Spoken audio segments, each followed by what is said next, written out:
Welcome and thank you for your interest in New England pool construction. In this presentation, I will provide a general overview of the pool market in New England. This presentation is intended for anyone who designs, constructs, or operates an aquatics facility. My goal is to teach you about the current state of the market and offer hints of its direction going forward. My name is Matthew Mackay. Up until recently, I chaired a committee to construct an aquatics facility in my town just outside of Boston.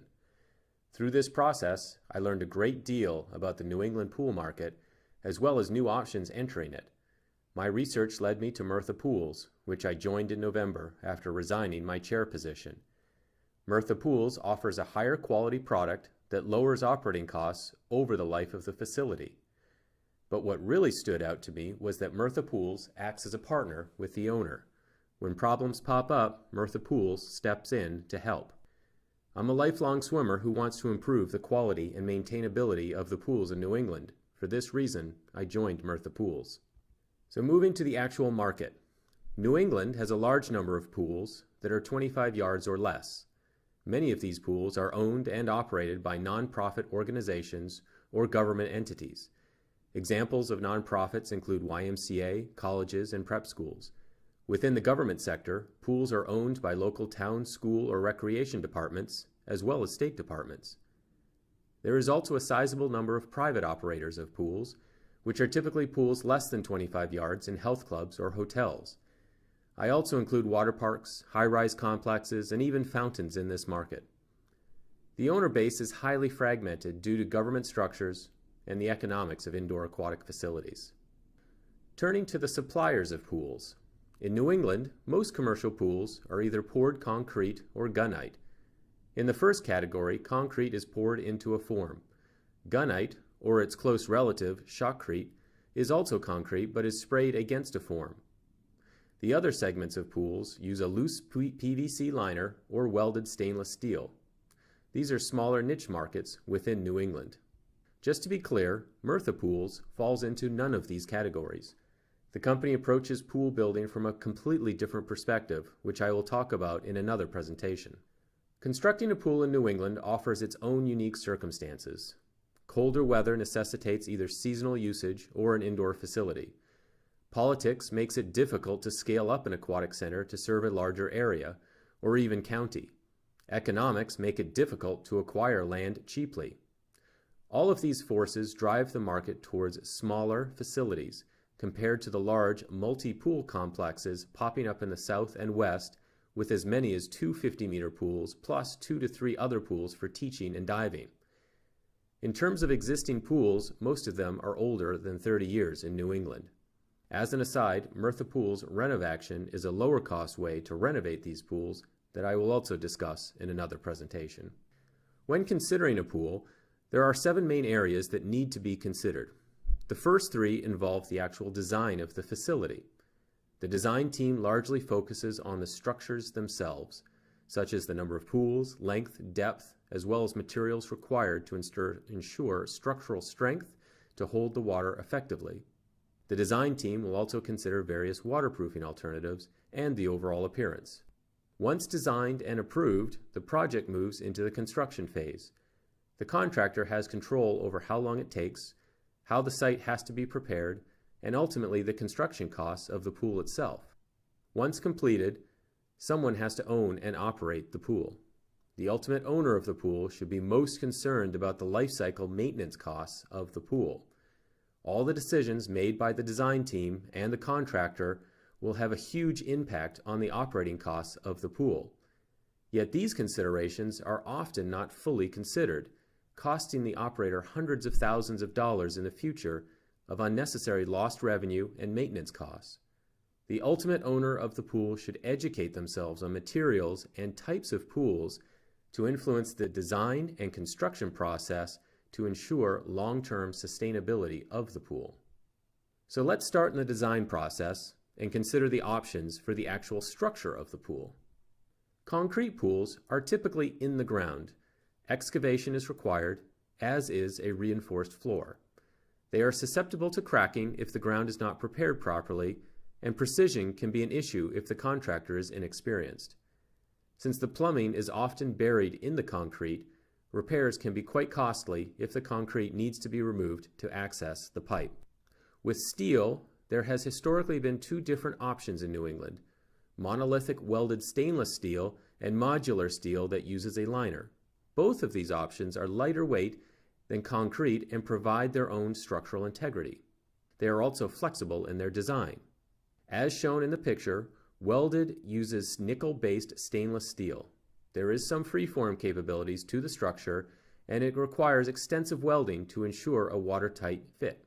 The welding occurs off-site, and therefore the structure is delivered as a final single component, limiting its size. Welded stainless steel pools have a steel floor. Since the structure itself is lighter weight and watertight, the option has been attractive, largely in the high-rise market. For a steel pool using a liner, the steel structure is modular galvanized or stainless steel. The structure is assembled on-site, allowing for a larger structure. The pool is typically rectangular, requires some welding, and most likely has a non-steel floor. Therefore, the structure itself is not watertight. A loose PVC membrane is used, but it has no ability to stand on its own. It merely is put together to conform to the steel structure created to hold it.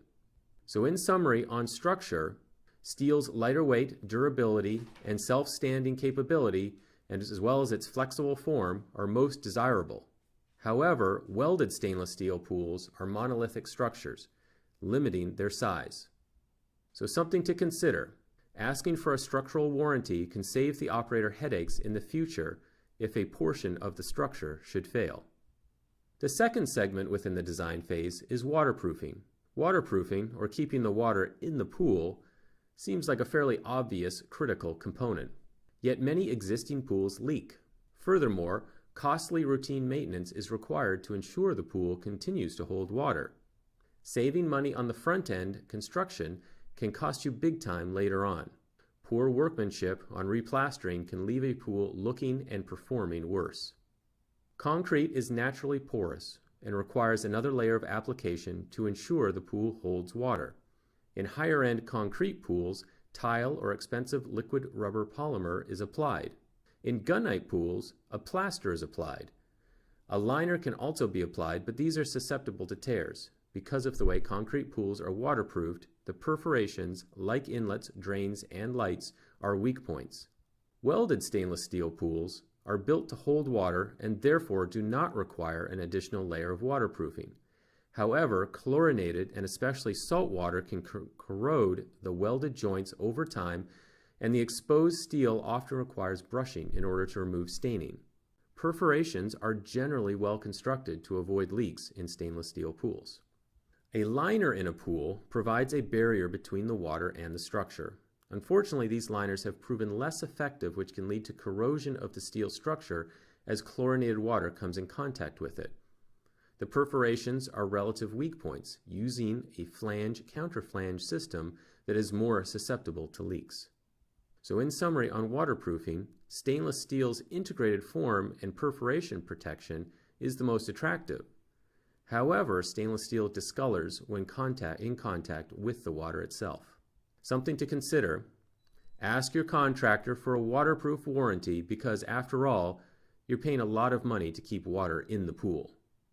The third main area the design team considers is the overall appearance and finishes of the pool itself.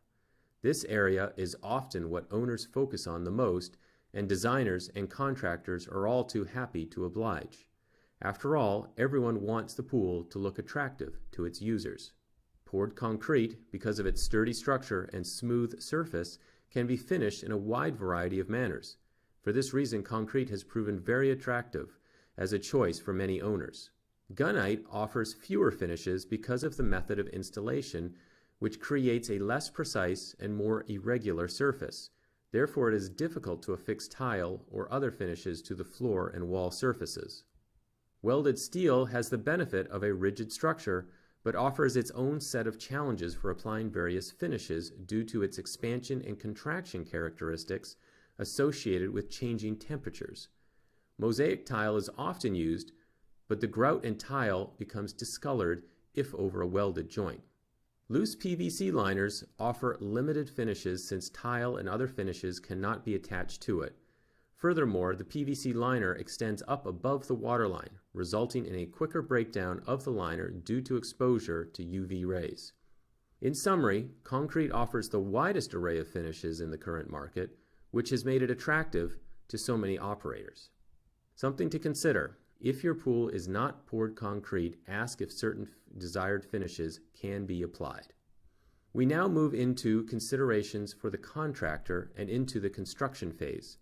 Time of construction is a huge part of the contractor's focus. They have to manage a complex process of materials delivery, construction processes, and labor logistics. Concrete construction requires a long schedule as forms are erected, rebar installed, level adjustments are made, and concrete poured and cured. This takes time to get correct and dominates the construction site. Gunite takes slightly less time than concrete because the form can be erected more quickly. Steel structures offer the quickest installations because the pools are built off-site and transported to the site ready to install.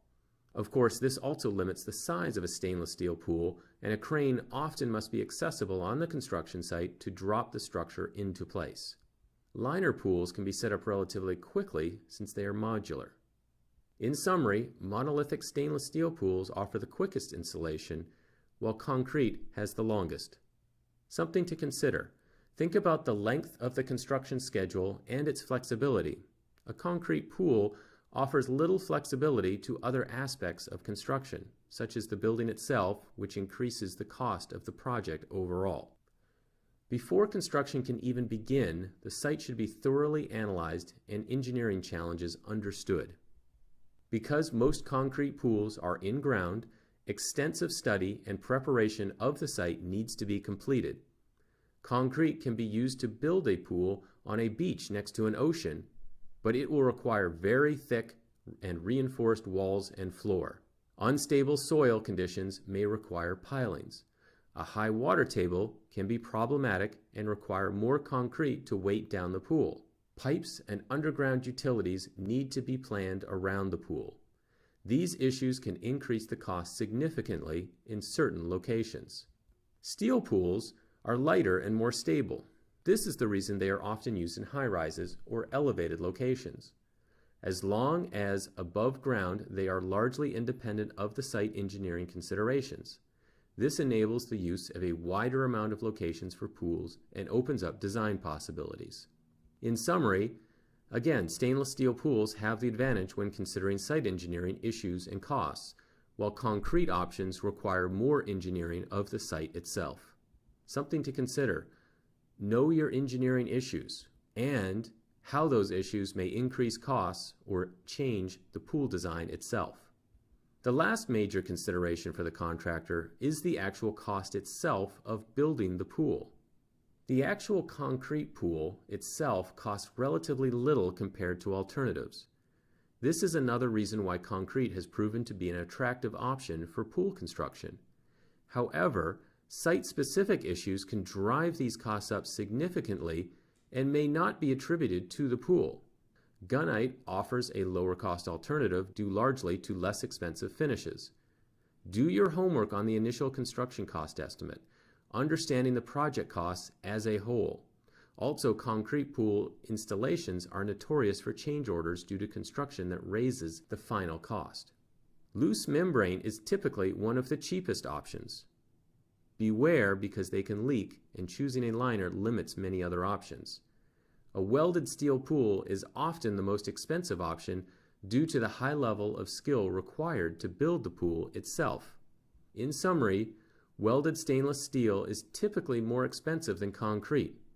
Gunite and liner can further lower the cost, but at the expense of other options. Something to consider: ask about the contractor's history of change orders. A history of numerous change orders implies the contractor underbids at the front end to win the project.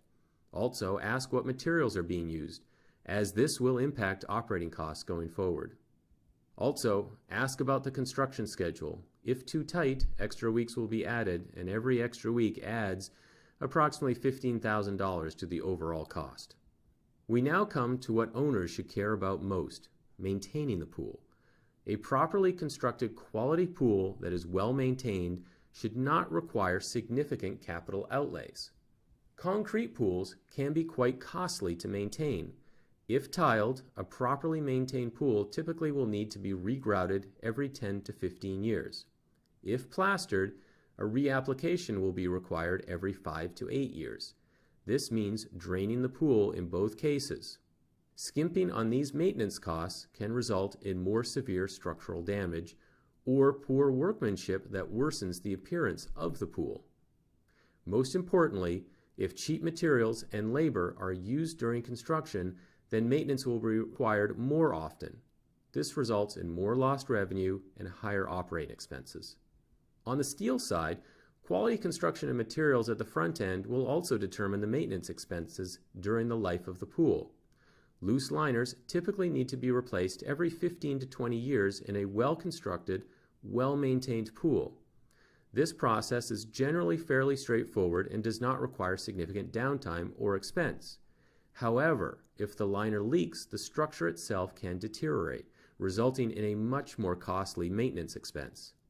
Welded stainless steel requires periodic brushing of exposed steel to remove staining. Remember, it is stainless steel, not non-staining steel.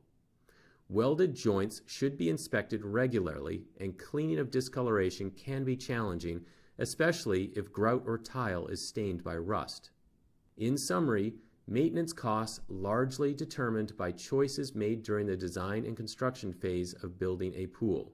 Proper day-to-day maintenance of the pool will help extend and reduce more significant maintenance requirements. Stainless steel generally offers the lowest maintenance costs, while concrete options offer the highest expense.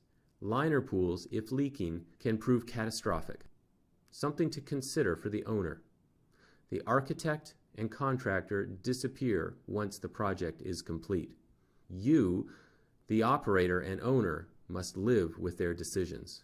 So to summarize, stainless steel pools offer a lot of advantages, but their monolithic structures and high price point restrict them to niche markets like high-rises. Poured concrete is attractive in terms of the cost of constructing the actual pool and the wide variety of finishes, but are more limited in where they can be built, and they require more costly maintenance over their lifetime. Gunite and liner pools offer cheaper options, but have significant limitations in both appearance and potentially on maintenance costs. Thank you for listening. If you have further questions, please visit my website at nepoolconstruction.com. New England Pool Construction. Thank you.